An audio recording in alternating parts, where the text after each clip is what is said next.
नमस्ते, Vande Mataram. Revolution India channel पर आप सबका हार्दिक स्वागत, अभिनंदन। दर्शकों, जैसा कि हर बार मैं एक वायदा करता हूं, किसी न किसी ऐसी ख़ास शख्स से मुलाकात कराऊंगा।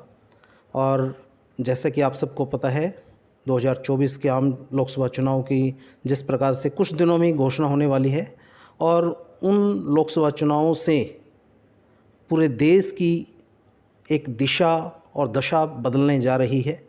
और आज के हमारे ख़ास मेहमान श्रीमान किशनलाल पांचाल जी हैं।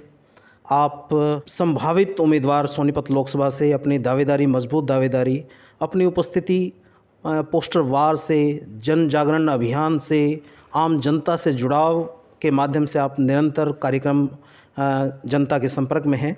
सबसे पहले माननीय किशनलाल जी, आपका रिवॉल्यूशन इंडिया चैनल पर हार्दिक स्वागत, अभिनंदन। धन्यवाद। आपको भी, आपके चैनल को भी बहुत बहुत धन्यवाद। और आपने जो मेरे लिए समय निकाला उसके लिए भी बहुत बहुत धन्यवाद। जैसे कि हमें पता है माननीय किशनलाल जी, आप सुप्रसिद्ध समाज सेवी हैं, आप उद्योगपति हैं, आप राजनेता के तौर पे भी आपकी बखूबी गिनती होती है।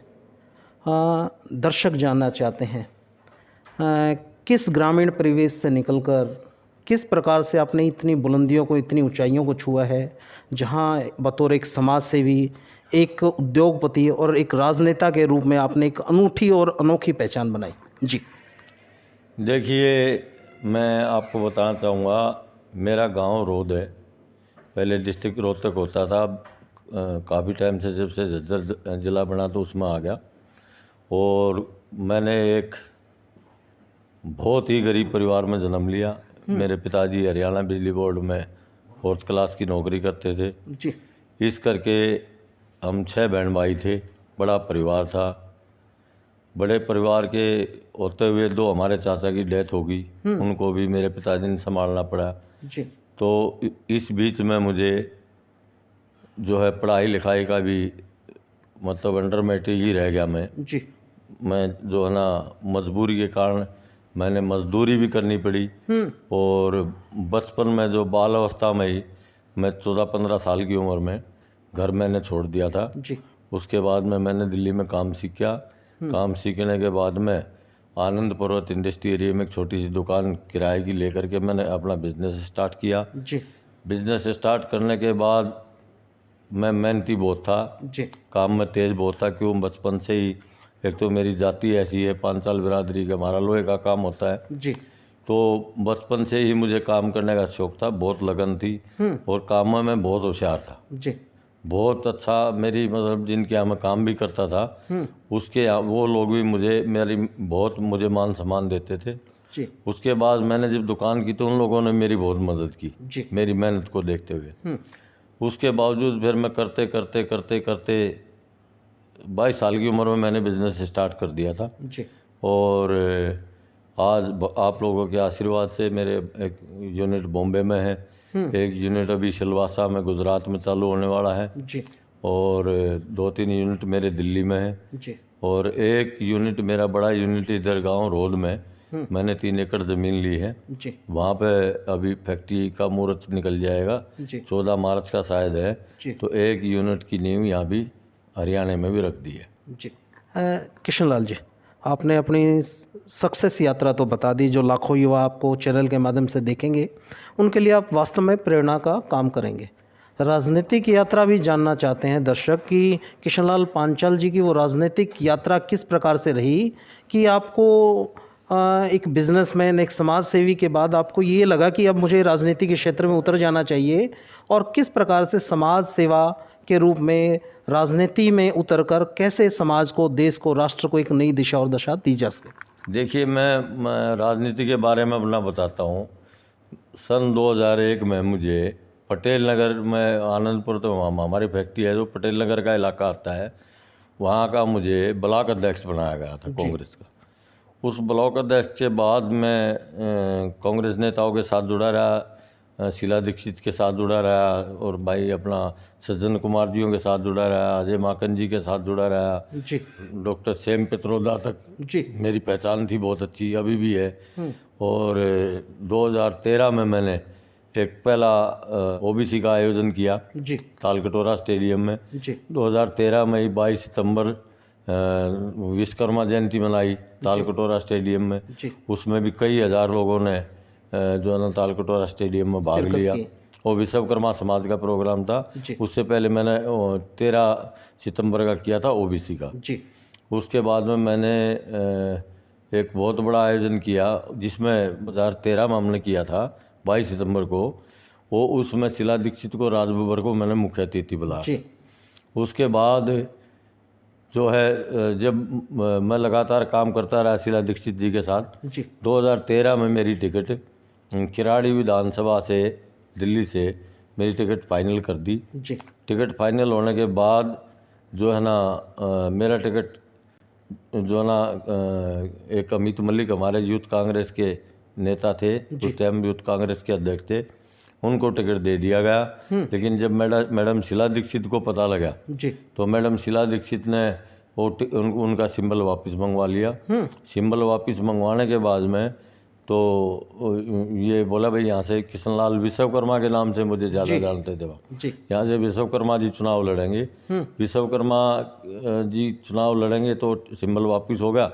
उसके बाद में जयप्रकाश अग्रवाल जी हमारे प्रदेश अध्यक्ष होते थे, जी उनसे उन्होंने डिस्कशन किया। वे रात को राहुल गांधी के पास गए। जी राहुल गांधी के पास जाने के बाद में राहुल गांधी ने कहा भाई यहाँ से तो, क्यों उनको पता था जी। किसका टिकट फाइनल हुआ है, जी भाई इस सीट से तो किशनलाल विश्वकर्मा जी 5 साल विश्वकर्मा लड़ेंगे, जी तो वहाँ से इन्हीं को लड़ाओ। तो वो कहने लगा जी मैं तो जो है ना चुनाव लड़ूंगा तो किराड़ी से लड़ूंगा, मैं 3.5 साल से काम कर रहा हूँ, बहुत मेहनत की है। जी वो कहने लगे नहीं आपको और कहीं सेट करेंगे। कहने लगा मैं चुनाव नहीं लड़ूंगा। जी तो उस मजबूरी में आकर के उन्होंने जयप्रकाश अग्रवाल ने बोला साहब यूनिट अगर हमारा यूथ नाराज़ हो गया जी तो हमारा तो सारा काम गड़बड़ हो जाएगा दिल्ली में। जी तो फिर मजबूरन उनको टिकट देना पड़ा और मैंने अपना जो है सब्र करना पड़ा। जी कहने का मतलब सेक्रीफाइस हमेशा आपने पार्टी हित में अपने आप को हमेशा पीछे रखा। जी अब किशनलाल जी, सोनीपत लोकसभा से बहुत पोस्टर वार में आज के दिन आप टॉप पोजीशन पे हैं। जिस प्रकार से आपने उपस्थिति दर्ज कराई, क्या आंकड़े आपके दिमाग में आए, किस प्रकार से आपको लगा कि सोनीपत लोकसभा सीट किशनलाल पांचाल जी के लिए योग्य है, सही है, और यहाँ से किस प्रकार से आप जीत का दावा कर रहे हैं? देखिए मैं तकरीबन मैंने जैसे आपको बताया ना, तो मैं लगभग कोई 21 के बाद आज 24-23 साल से कांग्रेस से जुड़ा हुआ हूँ। जी और उसके साथ साथ मैं समाज सेवी छोटा मोटा जैसे भी था।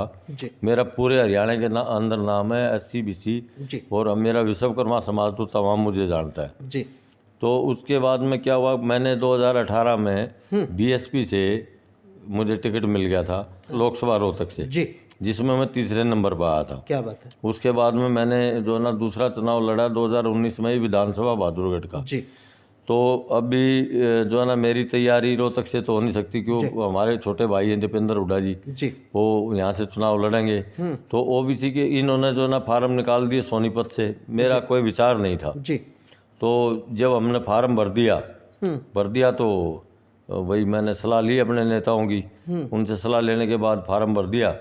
और फार्म भरने के बाद में फिर मैंने प्रचार चालू कर दिया। जी प्रचार चालू कर दिया, और इसलिए कर दिया कि हिसार और सोनीपत लोकसभा, जी ये 2 लोकसभा, वैसे तो 3 हैं, जी लेकिन 2 लोकसभा तो ऐसी है कि जो OBC को जाती है, जाती है। और OBC में भी BC A को जाती है। जी BC A को इसलिए जाती है कि कुरुक्षेत्र साइड में जो ना सैनियों को टिकट मिलता है, जो BC भी आते हैं। जी उधर फरीदाबाद साइड में गुजरों को जाती है, जी और फिर अपना गुड़गांव साइड में यादवों को जाती है। जी तो BCB की तो 3-4 टिकट, 3 टिकट तो हो ही जाती कम से कम, जी जी और जाट समाज को भी हो जाती हैं। अभी ऊपर से जो हाईकमान के आदेश थे और जो हुड्डा साहब की विचारधारा है, और ये है कि भाई ये 2 सीट हिसार और सोनीपत ये अति पिछड़े को दे, ताकि अति पिछड़ों की भागीदारी हो जाए। क्यों, हमारी अति पिछड़े समाज की आबादी जो लगभग 30 से 35% है, कहीं 30%, किसी भी विधानसभा में 35%,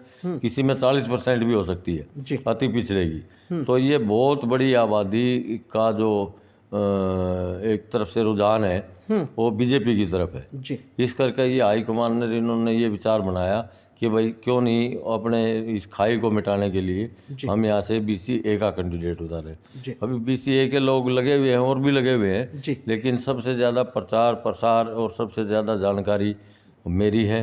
और मैं पूरे 9 हलकों में घूम करके 10वें हलके में फिर दोबारा से सफीदों हलका से भी मीटिंग करके आ रहा हूँ। जी। मतलब मैंने 2 सर करना चालू कर दिया। जी। दूसरी बार मैं आज सफीदों हलके में गया। जी। जी। किशन लाल जी, नेता, MP, विधायक, सांसद बहुत देखे लोगों ने।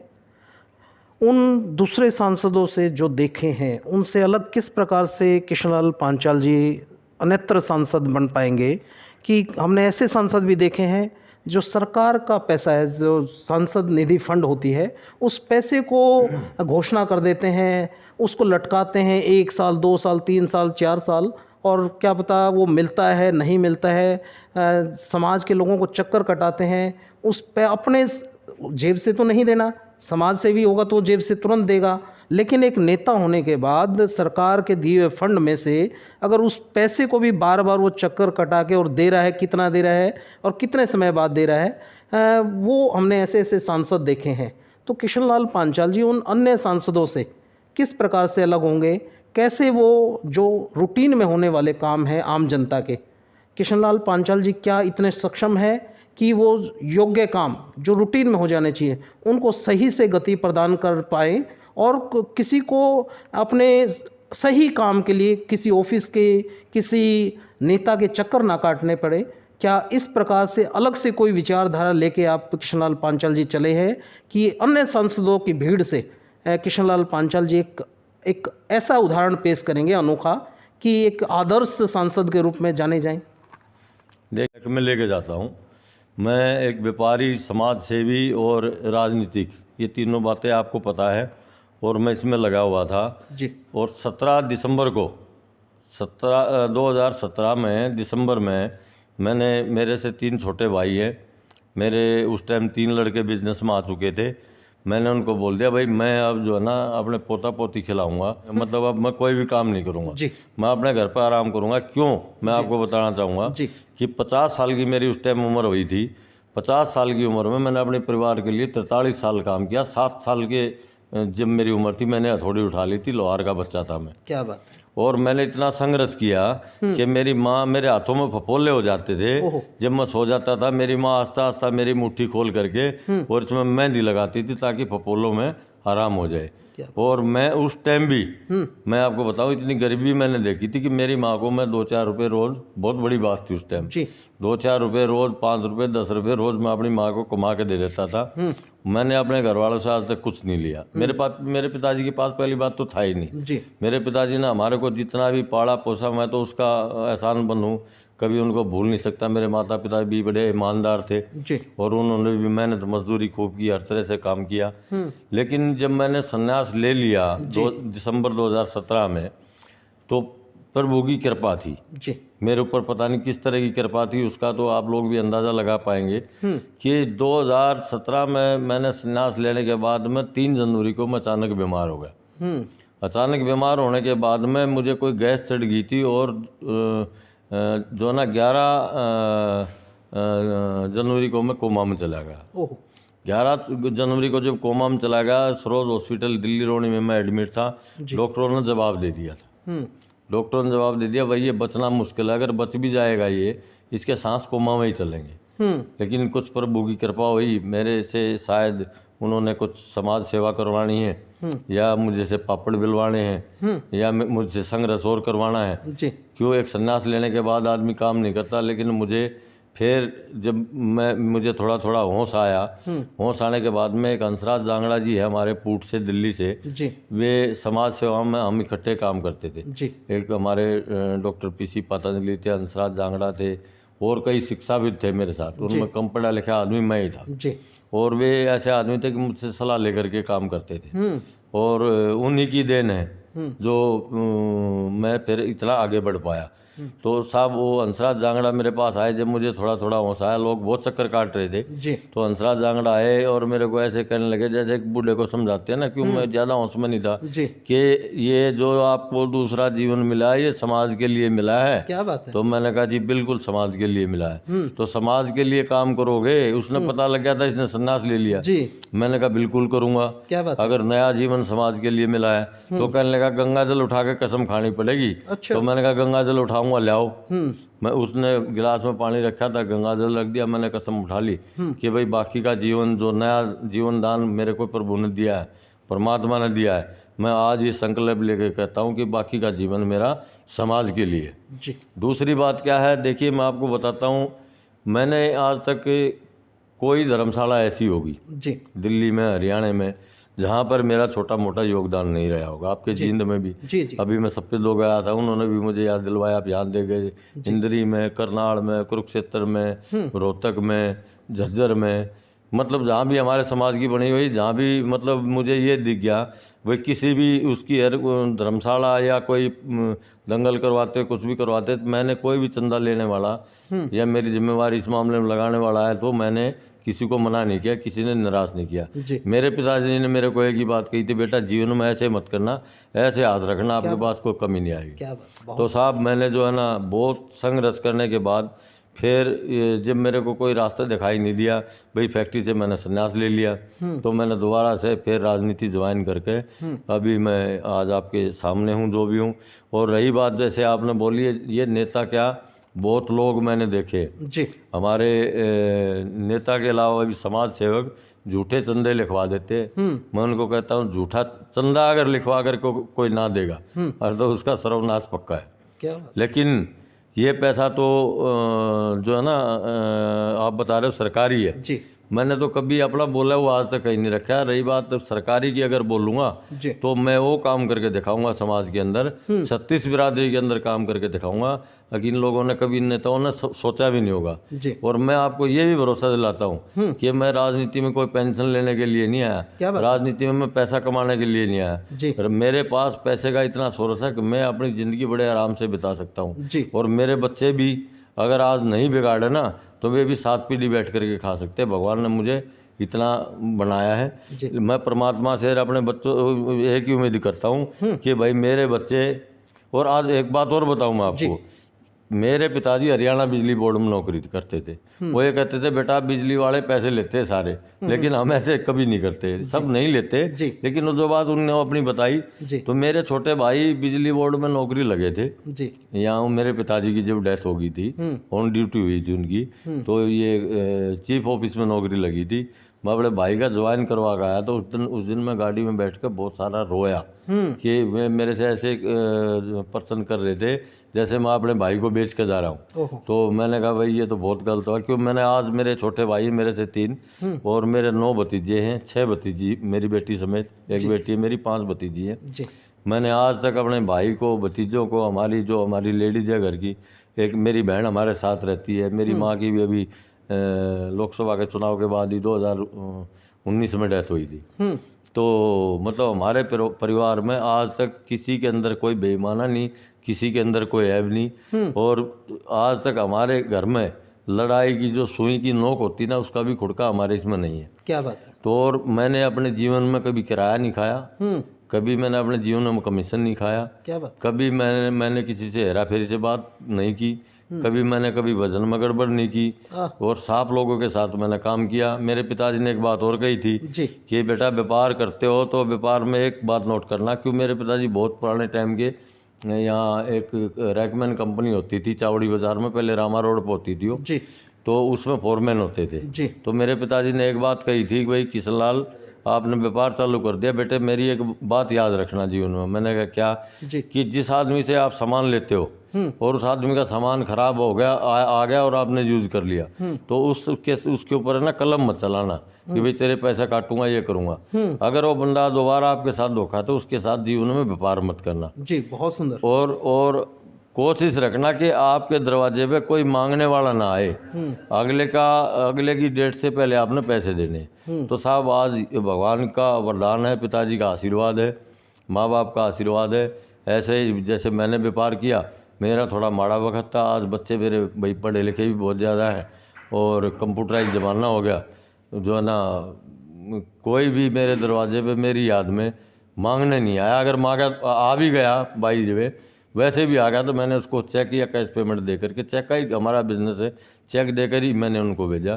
तो मेरा ये एक मतलब असूल रहा है कि मैं जब अपना पैसा मैंने अपने जीवन में नहीं मारा, तो जब सरकार पैसा दे रही है तो मैं क्यों किसी का पैसा मारूंगा।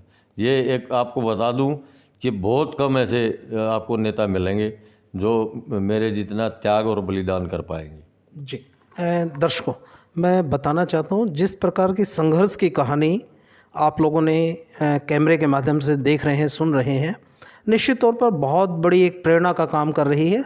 और जिस प्रकार के इनके जो अपने बुज़ुर्गों के दिए हुए आदर्शों को जिस प्रकार से जैसे कहते हैं ना गांठ बांध लेना, तो इन्होंने वो गांठें बांधी हुई हैं और उनकी वजह से ही आज ये चमकते हुए सितारे हैं। और हम देखना चाहते हैं, सुनना चाहते हैं किशनलाल पांचाल जी से। किशनलाल जी, जनता से क्या अपील करना चाहेंगे? सोनीपत लोकसभा की जो जनता जनार्दन है, जिनके एक वोट से ही एक सांसद बनने का एक सपना साकार होने जा रहा है, आप क्या वो अपील करना चाहते हैं उन जनता के से कि आप उनके जो सपने हैं जनता के, जनता क्या चाहती है? जनता आम जनमानस के जो काम है वो सरलता से हो जाए, इतना ही तो चाहती है। शिक्षा, चिकित्सा, ये सब सुविधाएं आम जनमानस को निर्बाध तरीके से, सरकार की विभिन्न कल्याणकारी योजनाएं निर्बाध तरीके से मिल पाएँ, इतना ही तो चाहती है। तो क्या आपका अपील है जनता से, सोनीपत लोकसभा की जनता से? आप करते चलिए उस अपील को। जी देखिए, मैं आपके माध्यम से एक बात बताना चाहूँगा कि मैंने गरीबी देखी है और कई बार अभी भी मेरी कंपनी में नाबालिग बच्चे आ जाते हैं, जैसे 18 साल से कम बच्चे आ जाते हैं और वो काम करते हैं, उनकी मैं दशा देखता हूँ तो मेरी आंखों में मेरा बचपना आ जाता है और मेरी आंखों में आंसू आ जाते हैं। मेरे पास जितने भी एम्प्लॉयज़ काम करते हैं, आज मैं आपको बता देता हूँ कि पता नहीं कितने लाख रुपए मेरे से एडवांस ले करके भागे, बीमारी का बहाना बना के, पिताजी का बहाना बना के, गरीबी का बहाना बना करके। और मैंने आज तक बल्कि उनका पीएफ भी लाखों रुपए तो पीएफ उनका पड़ा है, पीएफ लेने भी नहीं आए, क्यों मेरे पैसे लेके भागे हुए थे। एडवांस पे मैंने उनको कहा आजकल जो ना पीएफ ऑनलाइन निकल जाता है, आप मेरे पास मत आओ, अपना पीएफ निकाल लो, कम से कम आपके काम आ जाए। दूसरी बात यह है, जिस आदमी ने गरीबी देखी है, मैं अपनी गरीबी के हिसाब से और अपनी मजबूरियों, जिन मजबूरियों से मैं निकला हूँ, जिन परिस्थितियों से मैं जूझा हूँ, मैं उन परिस्थितियों को एक अच्छी तरह जानता हूँ, एक गरीब आदमी की क्या पोजीशन होती है।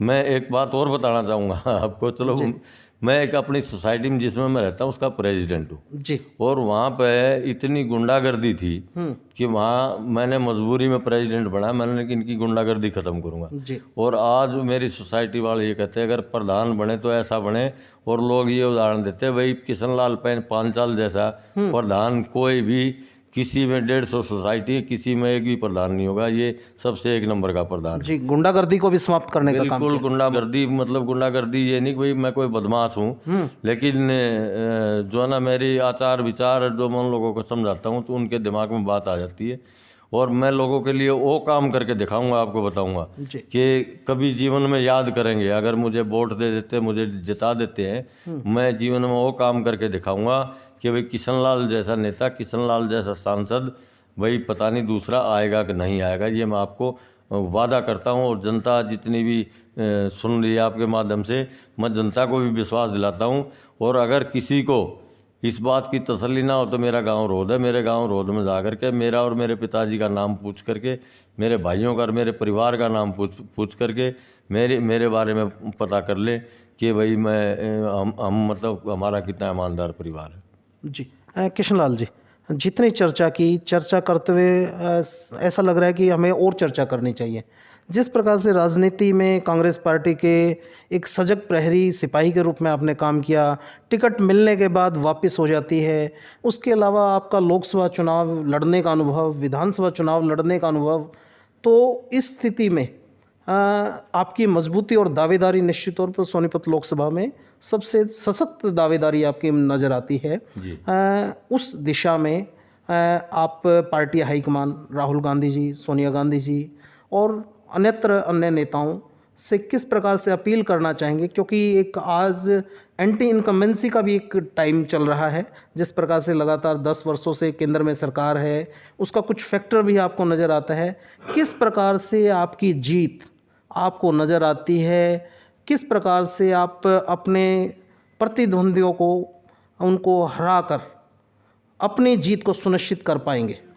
देखिए, मैं हाईकमान से और अपनी पार्टी से यही अपील करता हूँ कि आप मुझे टिकट देंगे और मैं आपको जो ना मेरी जितनी पकड़ है, ज़मीनी पकड़ है, सामाजिक पकड़ है, और मैं आपको ये भी बता देना चाहता हूँ कि ये BC एक ही सीट है जी। BC एक ही सीट है। अगर ये यहाँ से हुड्डा साहब हमें टिकट दे देते हैं, कांग्रेस से जो है ना पहले जैसे नेता MP बने हैं, जी। लेकिन ये अभी BC एक को जो ऊपर से आवाज़ आई है, तो BC एक को टिकट देना एक मेरे हिसाब से बहुत ही समझदारी का काम होगा। जी। और BC एक को अगर ये साथ ले लेते हैं तो ये और बता देता हूँ मैं कि आने वाली सरकार पूरे हरियाणा के अंदर जैसे ताऊ देवीलाल का रिकॉर्ड बना था ना 85 सीटों का, जी। अगर ये 2 सीटें हिसार और सोनीपत की BC एक को दे देती है तो ये 34% की आबादी और प्लस जो हमारी 19% के करीब है SC समाज की,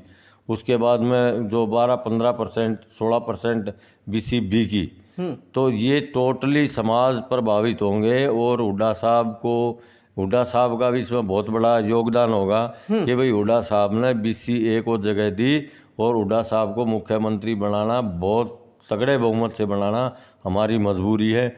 और ये मजबूरी बन जाएगी उनका वोट देना कि अगर हमारे अपना एहसान, ये समाज ऐसे हैं, ये एहसान बंद रहते हैं जी। जिसने इनके ऊपर एहसान कर दिया कभी एहसान को भूलते नहीं है। तो ये इस करके जो हमारे समाज के जो बहुत ही ताकतवर कौम है, जो जाट कौम है जी, और उनकी 5.5 लाख वोट है जी, और 90% वोट जाट समाज के हमारे पास हमारी हुड्डा साहब के साथ है जी। तो आप ये देखो कि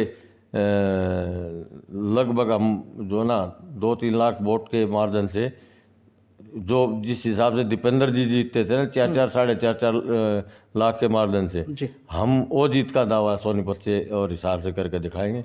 हमें एक बार मौका दे सेवा का, अगर हम जीत जाते हैं और हमारी तगड़े बहुमत से भारी बहुमत से हरियाणा में सरकार बन जाती है तो आगे BC एक को मौका दे देना, नहीं तो भाई और किसी को दे देना। जी। कृष्णलाल जी पांचाल जी, आपका बहुत बहुत धन्यवाद, आपने कीमती समय दिया। और मैं दर्शकों को, कांग्रेस पार्टी हाईकमान को और सोनीपत लोकसभा की जनता को इसी सोच और इसी विचार के साथ छोड़े चलता हूँ। जिस प्रकार से एक सुप्रसिद्ध समाजसेवी, एक सुप्रसिद्ध उद्योगपति, एक सशक्त राजनेता, जागरूक राजनेता, जिसने ज़मीन से उठकर मेहनत मजदूरी से, ईमानदारी से काम करते हुए इस मुकाम को हासिल किया, ऐसे व्यक्ति को जब राष्ट्रीय पार्टियां बातें करती हैं OBC की, पिछड़े की, अति पिछड़े वर्ग की और समाज के अंतिम व्यक्ति की, निश्चित तौर पर जब इस प्रकार के व्यक्ति हैं जो समाज में आज अपने आप में एक प्रेरणा का स्रोत हैं, प्रेरणा के सूत्रधार हैं, ऐसे लोगों को आप मौका दीजिए। और जब जनता, पार्टी हाईकमान इस प्रकार का मौका देगी तो मैं निश्चित तौर पर ये दावा करता हूँ, जिस प्रकार से कृष्णलाल पांचाल जी ने अपनी सारी जानकारी साझा की है, मुझे लगता है कि 10 लोकसभा सीट जो हरियाणा में है उसमें सबसे पहले रिजल्ट जो घोषित होगा, यदि कृष्णलाल पांचाल जी इस सोनीपत लोकसभा से उम्मीदवार होंगे कांग्रेस पार्टी के, तो निश्चित तौर पर सबसे पहले रिजल्ट जो डिक्लेयर होगा जीत का, वो कांग्रेस पार्टी की झोली में, इंडिया गठबंधन की झोली में पहली वो ये सोनीपत लोकसभा की सीट श्रीमान कृष्णलाल पांचाल जी के माध्यम से इंडिया गठबंधन के खाते में पहली सीट आपको देखने को मिलेगी। और जब इस प्रकार के ईमानदार व्यक्ति राजनीति के क्षेत्र में आएंगे तो निश्चित तौर पर देश, समाज, प्रदेश बहुत सुनहरा स्वप्न हम देख रहे हैं और जो स्वप्न देख रहे हैं निश्चित तौर पर वो पूरा होने वाला है, ऐसा हमें यकीन ही नहीं पूर्ण विश्वास है। और आपको अन्य किसी राजनेता जो 2024 आम लोकसभा चुनाव के सशक्त दावेदार हैं, ऐसे अन्य उम्मीदवारों से भी आपके साथ चर्चा करेंगे और उन सभी सीटों का आकलन करेंगे किस प्रकार से हरियाणा की राजनीति देश की राजनीति में एक अपना अनूठा स्थान बनाने जा रही है। देखते रहिए रिवॉल्यूशन इंडिया। फिर किसी अन्य दिन किसी खास शख्स से मुलाकात करेंगे। जय हिंद, जय भारत, वंदे मातरम। धन्यवाद।